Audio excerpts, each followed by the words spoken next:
Une aire de jeu suscite une incompréhension entre la mairie d'Adjamé et les habitants de Williamsville, terminus 14. Au Nigeria, des hommes armés ont attaqué un train de voyageurs avec 970 passagers à bord. Bonsoir, merci de suivre le 19h. La mairie d'Adjamé et les habitants du quartier Williamsville, terminus 14, ne parviennent pas à accorder leur violon. En cause, un projet de construction d'un poste de la police municipale. Pour les riverains, pas question de bâtir le nouvel édifice sur une aire de jeu qui serait la propriété du quartier. Pour trouver une solution et mieux expliquer ce projet, la mairie d'Adjamé a initié une rencontre avec les habitants du quartier Williamsville, terminus 14. On en parle avec Assitan Diarra et Georgette Idofofana. La mairie d'Adjamé rencontre les jeunes de Williamsville ce matin. Objectif, faire la lumière sur la construction d'un poste de police municipale sur le terrain du terminus 14. Les gens n'ont pas été suffisamment informés.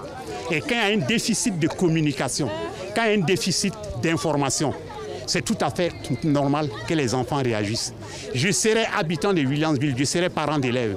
Si on vient me dire que le maire de la commune d'Adjamé va venir occuper l'espace qui sert à mes enfants de venir jouer, je serai le premier à me lever contre le maire. C'est normal. Mais il n'en est rien. On est venu expliquer que le maire n'a pas pour vocation d'occuper le terrain. Qu'au contraire, il a envie de mettre un service de sécurité à côté pour accompagner toutes les actions qui se passent sur le terrain et pour accompagner l'ensemble des populations de Williamsville et de décentraliser réellement la police municipale qui se trouve trop excentrée au niveau de la mairie. Après 2 heures de dialogue, les jeunes du quartier ne semblent pas être d'accord avec ce projet. La construction sur ce site, en réalité, ça va empêcher beaucoup de jeunes vraiment de se distraire. Parce que c'est le seul endroit que nous avons au niveau de Williamsville pour vraiment pouvoir organiser nos petits maracana, que ce soit pendant les vacances, tout ça, chaque soir aussi, pour pouvoir se distraire. Voilà, en réalité, il faut que vraiment les autorités aussi essayent de penser à la jeunesse. Parce que si cet espace est vraiment... Voilà, si ce projet va jusqu'au bout, je crois que ça va nous empêcher vraiment de faire beaucoup de choses au niveau de Williamsville. Selon le représentant du maire, ce projet servira à assurer la sécurité des populations de Williamsville lors de grands événements tels que les concerts, les meetings et autres grands rassemblements. Nous restons dans la commune d'Adjamé où s'est déroulée le 24 mars dernier une opération coup de balai. Des kits de nettoyage ont été offerts à la mairie à cette occasion. Rosemonde Kini, Anissette Konon-Blessing. Coup d'envoi de l'opération Adjamé commune propre. Par ce geste, la première adjointe au maire et les femmes de la commune prennent d'assaut les rues et grandes artères du boulevard Nangui-Abrogwa. La propriété d'Adjamé nous tient vraiment à cœur. Donc nous voulons donner l'exemple d'abord aux commerçants qui bordent le boulevard Nangui-Abrogwa. À la suite, nous allons descendre dans les quartiers pour la sensibilisation. La propreté est la première condition pour une bonne santé, selon les femmes d'Adjamé. Elles affirment leur adhésion à l'opération Adjamé commune propre. Sans la propriété, nous ne pouvons rien faire. Il faut qu'on soit propre. Et comme nous sommes des femmes, nous voulons donner l'exemple aujourd'hui à Adjamé, parce que c'est une grande commune, c'est une commune commerciale. Ici à Adjamé, on peut dire que c'est les commerçants qui sont les plus nombreux. Et donc, l'initiative, on doit la saisir. Le premier magistrat de la commune n'a pas voulu se faire compter cette activité.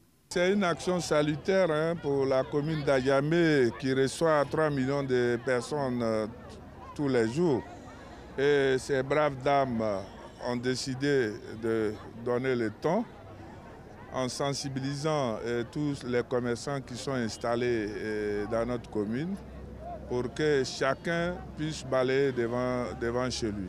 Pour appuyer donc cette action, Eco-Burni et l'Agence nationale de gestion des déchets ont offert des kits de nettoyage, notamment 100 balais, 1000 sacs à ordures et des gants à la mairie d'Adjamé.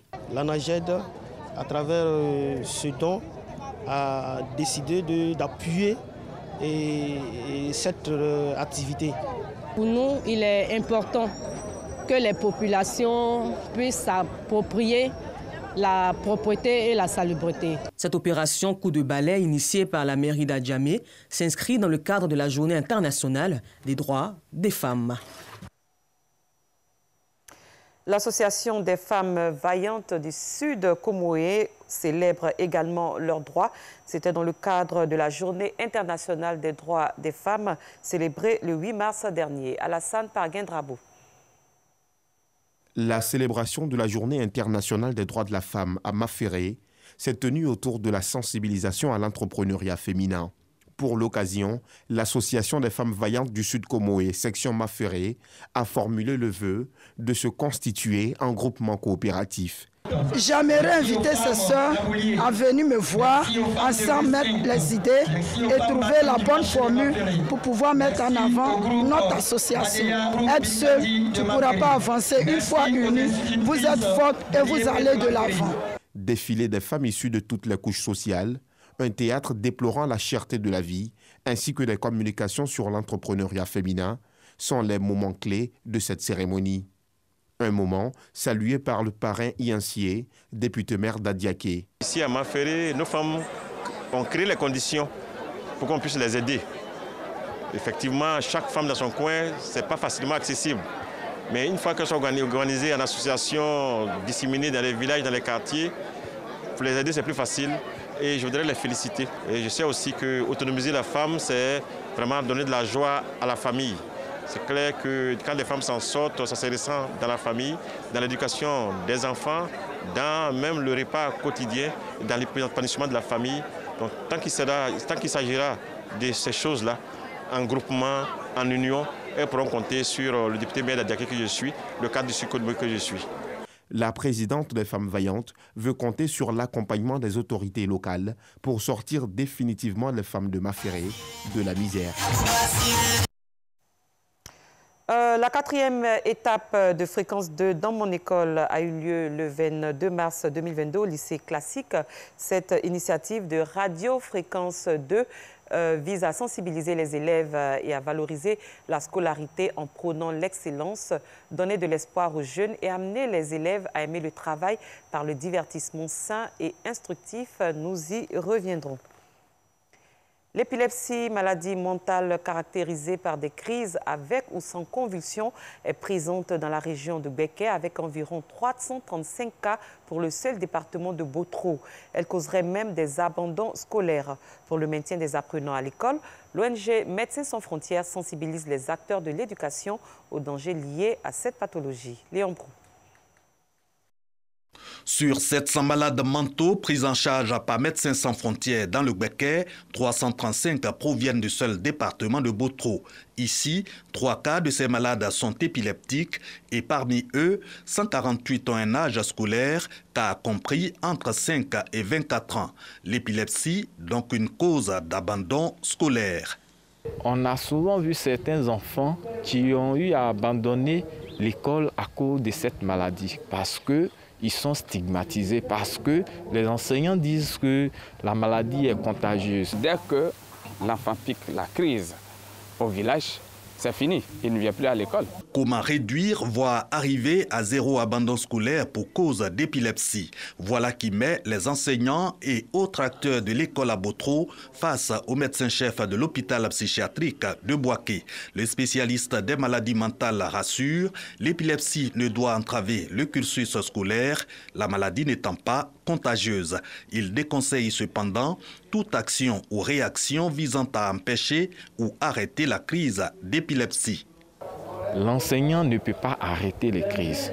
Tout ce qu'il peut faire, c'est de se calmer d'abord, dégager tout ce qui est objet qui pourrait blesser l'enfant en crise et mettre l'enfant en position latérale de sécurité et la crise va se dérouler et se terminer d'elle-même. Et d'ajouter que tout le monde est potentiel épileptique, le conférencier indique que la maladie est d'origine cérébrale. L'épilepsie, c'est une maladie du cerveau qui se manifeste par une hyperactivité des neurones du cerveau. Et de façon simple, c'est comme une décharge électrique, un court-circuit. Un enfant épileptique est intelligent. Un enfant épileptique peut aller à l'école. Un enfant épileptique peut réussir à ses examens. Désormais, on ne va pas discriminer ceux qui souffrent d'épilepsie, car nous sommes convaincus qu'en les rapprochant, en leur apportant le maximum d'amour, nous allons contribuer à leur permettre de se stabiliser. Cette levée des préjugés à l'actif de Médecins sans frontières, initiatrice des échanges de Botro dans le cadre de son projet de prise en charge et de resocialisation des malades mentaux dans le Béké. En religion, la mosquée Abdoulaye Koné d'Akandjé 2 dans la commune de Bingerville est désormais fonctionnelle.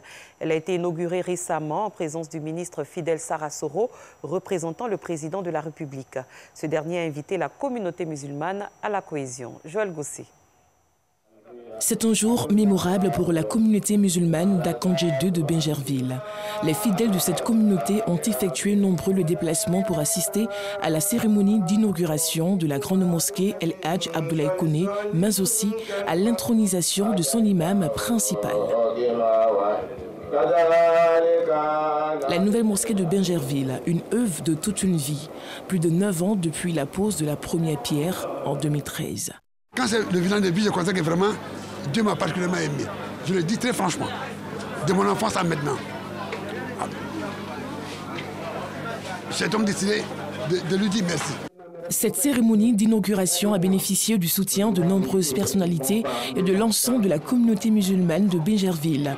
Elle a également été marquée par la cérémonie d'intronisation de l'imam principal qui a reçu ses attributs d'imama des mains des responsables du COSIM, le turban, la canne et le noble Coran. Cette étape franchie, le nouvel imam a reçu de sages conseils du président du COSIM, Cheikh Aïma Ousmane Diakité.